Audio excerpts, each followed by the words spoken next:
Okay అండి, మరి ఊరించి వంటలు చేయడానికి మన ఇద్దరు పార్టిసిపెంట్స్ కూడా రెడీగా ఉన్నారు. సో ఫస్ట్ ఇద్దరిని పరిచయం చేసుకుని వాళ్ళ మెయిన్ ఇంగ్రీడియంట్ చూద్దాం. హాయ్ అండి. హాయ్ గీత. మీ పేరు? నా పేరు రేఖ. రేఖ గారు ఎక్కడి నుంచి వస్తున్నారు? మల్కాజ్గిరి నుంచి. మల్కాజ్గిరి నుంచి. ఓకే, హాయ్ అండి. హాయ్ గీత. మీ పేరు? మంజుల. మంజుల గారు, మీరు ఎక్కడి నుంచి? వారసిగూడ. వారాసిగూడ. ఓకే, మీ ఇద్దరు పరిచయం ఉందా? కొంచెం కొంచెమే పరిచయమా? పరిచయం అయితే మంచి పరిచయం. మంచి పరిచయమా, కొద్ది పరిచయమా, ఏం పరిచయం చెప్పండి. మంచి పరిచయం. మరి ఈవిడెందుకు అలా చెప్పినారు? నేను చెప్దామని. తను సగం సగం తను సగం కొంచెం నేను కొద్దిగా చెప్దామని. మీరు కొద్దిగా కలిపి రెండు కొద్దిగా. సో అయితే మీ ఇద్దరు ఫ్రెండ్సా? ఫ్రెండ్స్. ఓకే, సో మరి ఇద్దరు రెడీ ఆ వంటలు చేయడానికి? ఇద్దరం రెడీ. ఇద్దరు రెడీగా ఉన్నారు. సో ఫస్ట్ ఇందులో ఏముందో చూద్దాము. మెయిన్ ఇంగ్రీడియంట్ కదా, సర్ప్రైజ్ కదా. సర్ప్రైజ్ కదా. ఏమిటో ఈ షేప్ ఏమిటో విచిత్రంగా ఉంది. ఏమై ఉంటుంది అని అనుకుంటున్నారు? అనుకోద్ది, చూద్దాం ఫస్ట్. ఎందుకంటే ఏమో అనుకోవడానికి వీలుగా లేదు కదా ఇది. ఓకే, సో ఈ రోజు మీకు ఏమిటి అంటే, ఏమిటిది? కొబ్బరి చిప్ప. ఓహో, అంటే మీ ఐటమ్ కొబ్బరి అనమాట. కొబ్బరితో. ఓకేనా? సో కొబ్బరితో చక్కగా బోల్డ్ చేసుకోవచ్చు కదా, స్వీట్లు, స్నాక్లు, కూరలు అన్ని చేయొచ్చు. ఎన్ని చేయొచ్చు. కాబట్టి ఫాస్ట్ గా ఆలోచించేసుకొని కొబ్బరితో ఏం చేయొచ్చు నాకు చెప్పేస్తే మనం మొదలు పెట్టేద్దాం. ఓకే, మామూలుగా కొబ్బరి అనగానే అందరు స్వీట్ మీద దృష్టి పోతుంది. ఇంక నేను స్వీట్ వద్దనుకున్నాను. ఎందుకు స్వీట్ ఎందుకు చేయకూడదు? ఫ్యాట్, కొలెస్ట్రాల్, కొబ్బరి, చక్కెర, నెయ్యి అన్ని పడుతుంటాయి కాబట్టి అవాయిడ్ చేద్దామని అలా ఆలోచించారు. ఇంతకీ స్వీట్ వద్దనుకొని మీరు ఏం చేద్దాం అనుకుంటున్నారు? కూరే చేద్దామని. కూర ఏం కూర చేస్తారు? సొరకాయతో కొబ్బరి కూర. సొరకాయ కొబ్బరి కూర. ఓకే, మీరేమన్నా ఆలోచించారా? ఏం చేశారు? ఇప్పుడు మామూలుగా స్వీట్ అంటే యాజ్ ఇట్ ఈజ్ కొలెస్ట్రాల్ కాబట్టి కర్రీస్ కూడా చేస్తారు. సో తురిమి వేయడం కూడా న్యాచురల్ కాబట్టి దాంతో పాలు తీసి చారు చేద్దాం అనుకుంటున్నాను. అంటే కొబ్బరి పాలతో అనమాట. పాలతో. సో అయితే మీరు కొబ్బరి చారు చేస్తారు, మీరేమో కొబ్బరి సొరకాయ కాంబినేషన్ లో కూర చేస్తారు. ఓకే, సరే ఫస్ట్ ఎవరు చేస్తారు ఇద్దరులో? మీరు చేసేస్తారా? ఓకే ఓకే అండి, మరి కొబ్బరి చారు తయారీకి కావాల్సిన పదార్థాలు ఏంటో ఒకసారి చూద్దాం. కొబ్బరి చారు తయారు చేయడానికి కావాల్సిన పదార్థాలు: పచ్చి కొబ్బరి ముక్కలు 1 కప్పు, తరిగిన బంగాళాదుంప 1, శనగపిండి 1 టీ స్పూన్, పెరుగు 1 టేబుల్ స్పూన్, వెల్లుల్లి రెబ్బలు 4, తరిగిన పచ్చిమిరపకాయలు 3, ఎండుమిరపకాయలు 2, కొత్తిమీర కొద్దిగా, పోపు దినుసులు 1 టీ స్పూన్, పసుపు చిటికెడు, ఉప్పు తగినంత, నూనె 3 టేబుల్ స్పూన్లు. ఓకే అండి, మరి కొబ్బరి చారు తయారీకి కావాల్సిన పదార్థాలన్నీ చూసారు కదా. ఓకే మంజుల గారు, స్టార్ట్ చేద్దామండి. ఆన్ చేయండి. చాలు కాబట్టి కొంచెం జస్ట్ పోపుకే కదా మనకి. పోపు కొంచెం అది ఫ్రై చేయాలి. ఓకే,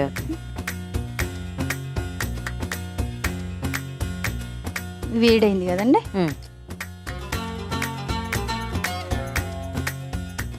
ఇది జీలకర్ర ఆవాలు తాలింపుకి. ఓకే, అవి కొంచెం చిటపట అన్న తర్వాత ఎండుమిర్చి వేస్తాను. చారుకు మనకి జస్ట్ జీలకర్ర. ఇది ఏమండి, ఇది జస్ట్ ఫ్లేవర్ గురించి. ఓకే, ఎండుమిర్చి టేస్ట్ కూడా ఉంటది కాబట్టి కలర్ఫుల్. అంటే కొద్దిగా కారం కూడా మనకి వస్తుంది. దీని ఫ్లేవర్ దీనికే పచ్చిమిర్చి ఉంటది కదా అలా. ఇప్పుడు పచ్చిమిర్చి వేయచ్చు, కానీ ఇది ఫ్రై అయ్యే లోపు ఇది మాడిపోతుంది కదా. సో ఫస్ట్ బంగాళదుంప.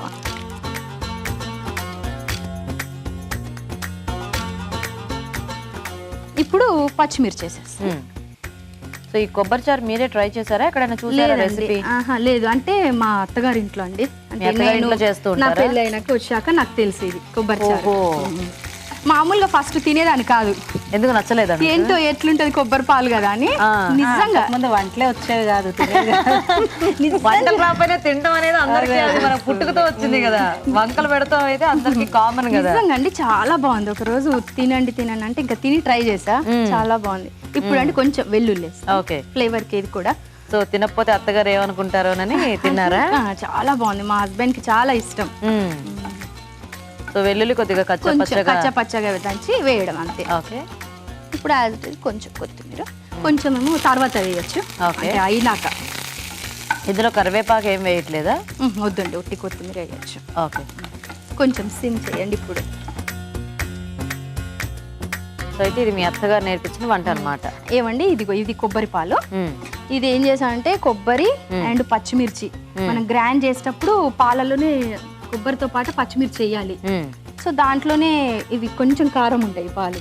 ఇప్పుడు ఇందులో ఆల్రెడీ పచ్చిమిర్చి వేసి గ్రైండ్ చేశారు మీరు. వేసాను కొద్దిగా పచ్చిమిర్చి ఇందులో వేసుకొని కొద్దిగా ఇందులో. కొంచెం దీంట్లో వేయాలి. ఓకే. ఇప్పుడు ఇది కొంచెం ఇంకా కొంచెం సిమ్ చేయండి. ఇంకెంతకంటే సిమ్ అవ్వదు. ఓకే ఓకే ఇప్పుడు వేసేస్తాను. వేయండి. అదేమిటి మళ్ళీ ఇది ఒక్క నిమిషం. ఇది కర్డ్. కర్డ్ ఎందుకు? పాలు ప్లేన్ కదా, కొంచెం ఇది అంటే మన పెరుగు టేస్ట్ ఉండాలి కదా. మన పెరుగు టేస్ట్ ఎందుకు ఉండాలి కొబ్బరి పాలల్లో? మొత్తం కంప్లీట్ గా అంటే కొంచెం తినలేమండి. తినలేమా? తినేవాళ్ళు తినొచ్చు, కానీ ఇంకొంచెం ఇది యాడ్ చేస్తే బాగుంటది. కొంచెమే ఎక్కువ ఎక్కుతుంది. అండ్ అంటే అది ఎలా పుల్లటి పెరుగా లేకపోతే మామూలు స్వీట్ పెరుగేనా? స్వీట్. ఓకే. కొంచెం శనగపిండి అంటే కొద్దిగా థిక్నెస్ రావడానికి. థిక్నెస్ రావడానికి వీటితో కలుపుకోవచ్చు. మళ్ళీ నీళ్ళు వేసామనుకో మళ్ళీ పల్చగా అవుతుంది కాబట్టి. ఓకే. ఆ కొబ్బరి పాలతోనే కలిపేయాలి. ఓకే. ఇది సపరేట్ గా వేయకుండా ఈ పాలలోనే కలపాలి. అదేదో అందులోనే పెరుగు శనగపిండి వేసేయచ్చుగా. ఎక్కువ ఉన్నప్పుడు క్వాంటిటీ కలపదు కదా. ఓహో. కొంచెం అయితే కలుస్తుంది. అంటే పాల క్వాంటిటీ ఎక్కువ ఉన్నప్పుడు దాంట్లో వేస్తే ఉండలు వచ్చేస్తుంది అది. ఇవి చిన్న చిన్నవి టిప్స్. మా హౌస్ వైఫ్ కి ఎక్కువ అవసరం కూడా. సో మీరు హౌస్ వైఫ్ అన్నమాట. House wife. ఇప్పుడు ఈ కొబ్బరి పాలు అన్నమాట.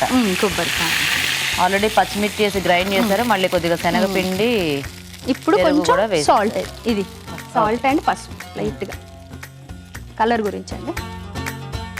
సరిపడా ఉప్పు.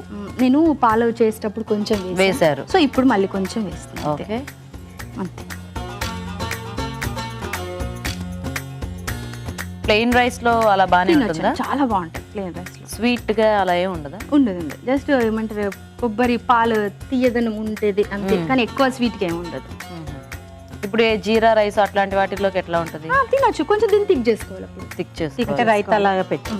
Okay okay. థిక్ చేసుకుంటే తినొచ్చు. ఇప్పుడు మీ ఇద్దరు వంటలు ఎవరు బాగా చేస్తారు?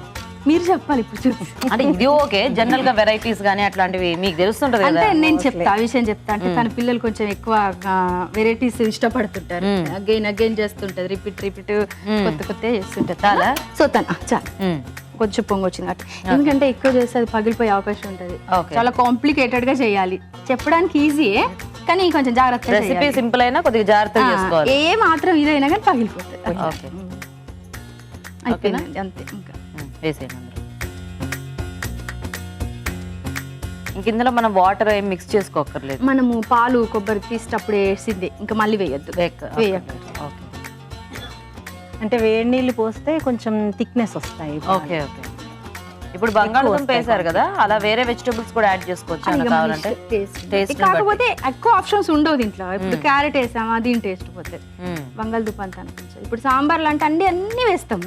అదే అందుకే అడుగుతున్నా. అంటే తెలియని వాళ్ళు ఆ చారే కదా మన ఇష్టం అన్ని వేసుకోవచ్చు అనుకుంటారు కదా కొంతమంది. సో ఇందులో ఏం వేసుకోకూడదు అంటండి, బాగోదంట. బాగుండదు అన్ని వేస్తే. ఒకటైతే ఆలు అయితే బెటర్ ఎక్కువ. ఓకే. సో రెడీ అయిపోయినట్టే. రెడీ అయిపోయిందండి అంతే. జస్ట్ 10 minutes లో కంటే ముందే అయిపోయింది. అంతే అంతే. అక్కడే ఉంచేస్తారా, నాకు ఇవ్వరా? చూడండి కొబ్బరి చారు.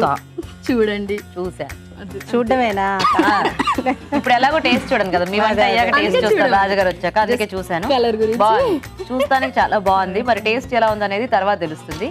సో కొబ్బరి చారు తయారీ విధానం ఇంకోసారి చూద్దాం. కొబ్బరి చారు తయారు చేసే విధానం: పచ్చి కొబ్బరి ముక్కలు, పచ్చిమిరపకాయలు కలిపి మిక్సీ పట్టి వడగట్టి పాలు సిద్ధం చేసుకోవాలి. ఒక పాన్ లో నూనె వేసి పోపు దినుసులు, ఎండుమిరపకాయలు, బంగాళదుంప ముక్కలు వేసి వేయించాలి. దీనిలో తరిగిన పచ్చిమిరపకాయలు, వెల్లుల్లి రెబ్బలు, కొత్తిమీర వేసి వేగనివ్వాలి. పెరుగులో శనగపిండి వేసి బాగా కలుపుకోవాలి. ఈ మిశ్రమాన్ని కొబ్బరి పాలల్లో వేసి బాగా కలిపి దీన్ని వేగుతున్న బంగాళదుంప మిశ్రమంలో వేసి ఉప్పు వేసి మరగనివ్వాలి. అంతే, కొబ్బరి చారు రెడీ.